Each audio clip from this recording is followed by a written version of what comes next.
Hello viewers, ఈరోజు నేను చేసేది బీరకాయ పచ్చడి. దానికోసం నేను ప్రెషర్ కుక్కర్లో చేస్తున్నాను. ముందుగా ఆయిల్ వేసుకొని కాస్త వేడయ్యాక ముందుగా తరిగి పెట్టుకున్న బీరకాయ ముక్కలు వేసుకొని కాస్త మగ్గే వరకు ఉండాలి.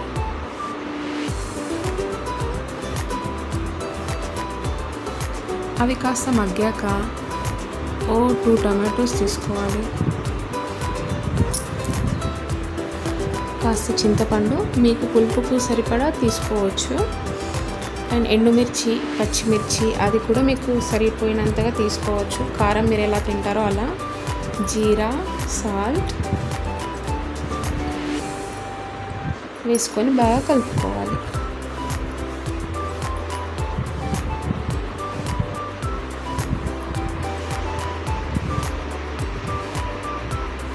ఒక విజిల్ వచ్చేటంత వరకు వెయిట్ చేయాలి. నేను కుక్కర్లో పెట్టుకుంటున్నా కాబట్టి ఒక విజిల్. ఒకవేళ మీరు నార్మల్ బౌల్లో వేసుకున్నట్టయితే ఒక 15 to 20 minutes మంచిగా ఉడికించాలి, బీరకాయ మెత్తబడేంతవరకు.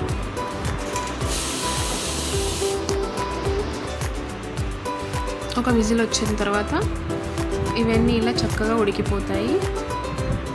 తర్వాత దాన్ని తీసి ఒక మిక్సీ జార్లో వేసుకొని కోర్స్గా గ్రైండ్ చేసుకోవాలి, మరీ మెత్తగా అవ్వకూడదు. తర్వాత ఒక బౌల్ తీసుకొని అందులో ఆయిల్ వేసుకోవాలి.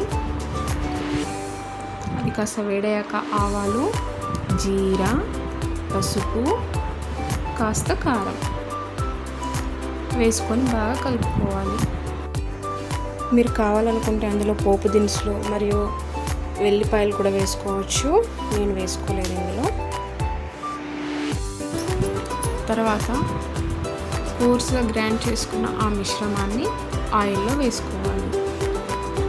వేసుకొని బాగా కలపాలి. తర్వాత 2 to 3 minutes దాన్ని బాగా ఉడికించాలి ఆయిల్లో.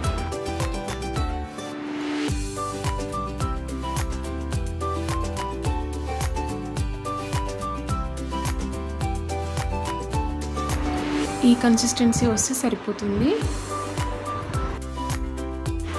బీరకాయ పచ్చడి రెడీ. ఇది అన్నంకి కానీ చపాతీకి కానీ చాలా బాగుంటుంది.